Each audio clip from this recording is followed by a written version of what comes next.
I'm pretty sure you did. I didn't do that. Okay, happy Mother's Day. We're doing this on Saturday instead of Sunday because tomorrow is Mother's Day. And, I do want to say that I do realize that Mother's Day is not always a happy day for everyone. So I'm sorry. I understand that. But we are going to talk about motherhood today because it's Mother's Day. So when we were talking about this, and because it's Saturday, excuse our just mowed the lawn. Looking amazing. Did lots of dishes. Look. So how as a mom can you still be a good mom? Good mom, but set boundaries. I know, but like, how do you set boundaries for yourself? Because, so they say on the news, and especially right now, there's all these self-help and fancy therapists saying, hey, you need to do self-care and you need to take care of yourself and you need to make sure that you're okay as a mother. But in reality, your toddler doesn't care if you're taken care of. They just want their grilled cheese sandwich or whatever. Like, there is that, like, how do you set, and I don't think it's just, and I love my toddler, but I don't think it's just toddlers, but I think it goes all the way up where sometimes it's hard. If you set the boundary and you say, hey, I need this time for me, then there can be some guilt that comes into it. Like, how do you get your needs met as a mother? Well, so you're saying you're saying it feels like a lose-lose situation. It feels like a lose-lose situation because I feel like if you do what you feel like you should be doing, then you're sitting there going, I shouldn't be doing this. I should be doing this for my kids. And then if you're doing things for your kids and feeling like I should be, fixing this, making this nice, teaching them how to do this, always doing the, we could get specific, but there's always going to be something to do. But if you don't do that, then you're feeling burned out. Yeah. You're feeling like you never get what you need. And from what I'm hearing from my friends, especially in this quarantine time, it's not that they're not enjoying time with their kids of all ages. They are enjoying time with their family, but the exhaustion level can be real. And how do you still do that, but also don't run into burnout and exhaustion? Because first of all, I'm a stay-at-home mom. I'm not working because for me to work, I wouldn't make as much as you do anyway. But then for me to work right now, we have so many young kids all together. It just has never made financial sense for me to work. It makes more sense for me to stay home. But I will work when I go back. So I'm even thinking about moms who they're having to work from home and homeschool and take care of the house and take care of emotional needs. And even as a stay-at-home mom, there's all these things that I'm in charge of at home. Like, how do you make sure that your needs are met? So, and maybe, I don't know, maybe I'll reword this, but I get part of this a lot because I was, from, let's see, I can't even remember that far back, but I was raised by a single mom, right? And she was always working, teaching school and things like that. Wonderful, amazing mother. And so there's a lot of that I've seen throughout my life of there can be a very real conflict between, and where's this line? Where's the line of I need to do this much? And I'm required to provide all of these things for my kids, but then I also have to do all of these other things.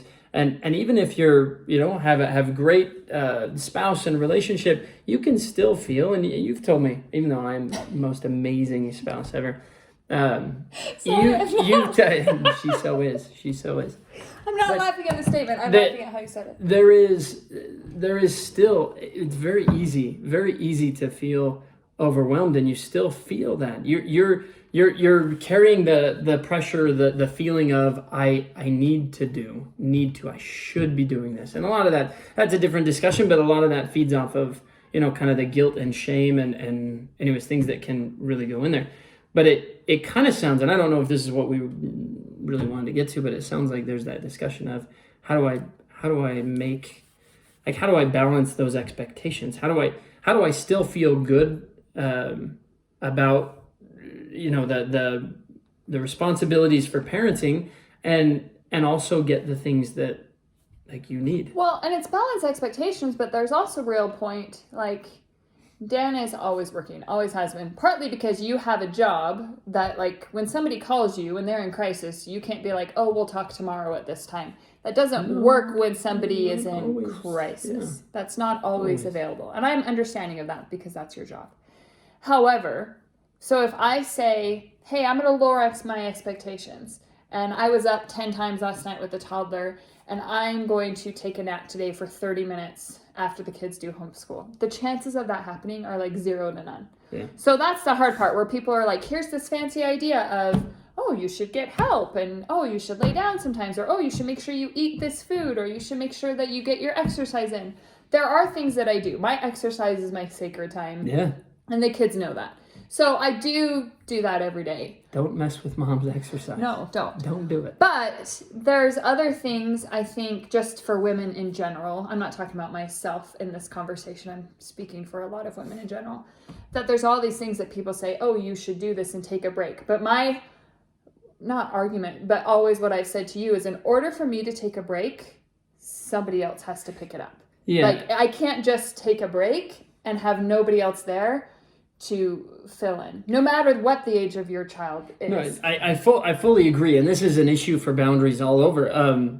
Just in order for someone to step back, someone needs to step forward, and that's part of why. I mean, relationships are critical across the board, but there has to be some communication on, hey, we want to make this work. I'm going to step forward or step back, and you're going to step forward, and that can be a discussion. I mean, even with single mothers, you're going to have support from somewhere. It has to happen, right? It can't, you're right. Like, I mean, even my mom, she couldn't just do absolutely everything. I'm sure she tried often, but learned other ways to say, all right, well, this person could help in this way, or, I could get, so some what needs about met here. In a marriage relationship? Because Dan, he does do stuff. When Dan's home, the talk that we've always had because Dan works so much is that when he's home, he's all in. And you do that. You do the showers, you do the brush teeth, you do all of that stuff. Like, you're all in when you're home.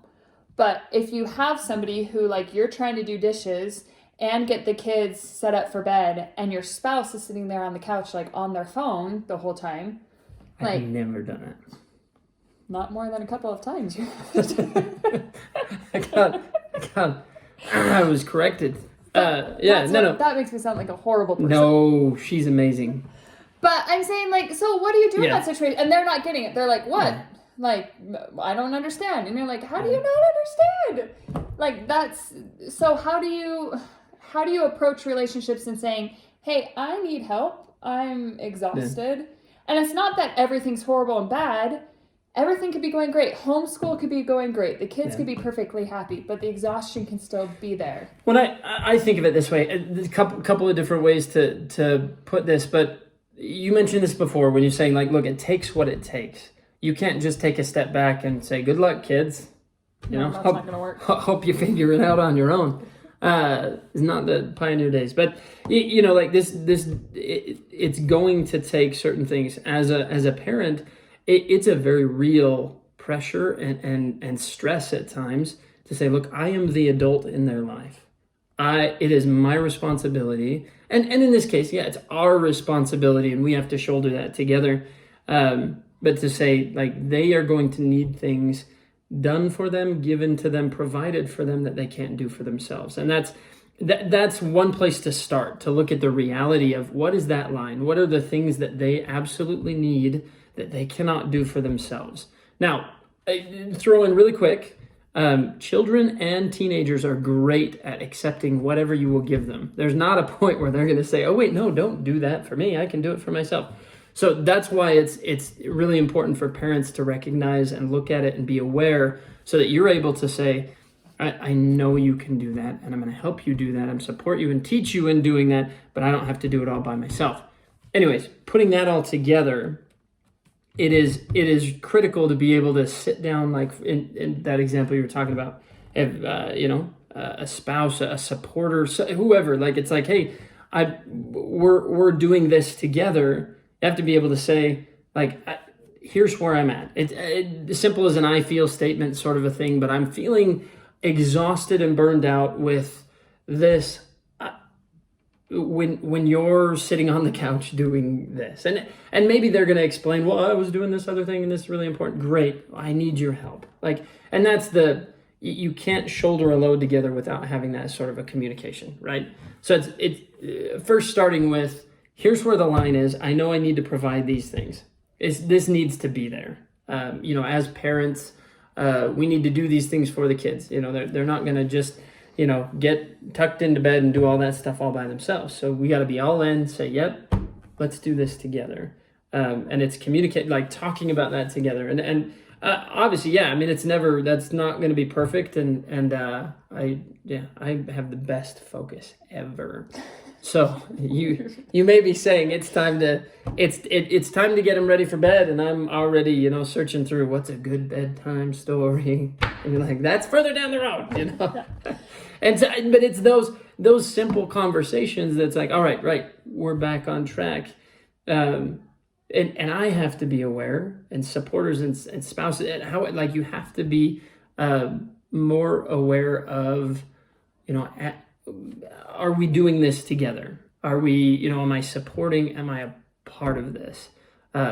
Because we have to constantly kind of balance and correct. It sounds a little more rude than it is, but to get back on track to say, yeah, let's get the support here, because it is so much pressure and stress to just take it all by yourself. That you get burned out so fast. And kids and teenagers benefit from more than just one person. Okay, last thing. I know it's already been long, but last thing. So what do you do if you have a child that, let's say you have a teenager that's going through a really difficult thing? You work with teenagers all the time. What if a teenager's going through a really difficult thing and it's draining, or if you have one child that's really struggling and it's really draining you, so you can't focus on the other. It's that mental time, like you love them and you want to help. I don't know how to explain that. Well, let me put it this way. So, for example, I mean, there's a couple of things, and we've talked about a little bit before.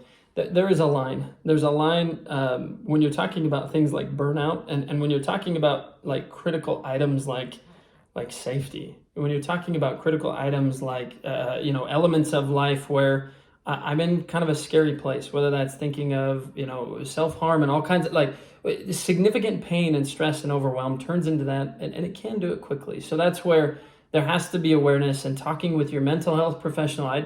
I've worked with a lot of teenagers who are in traumatic situations or stressful situations.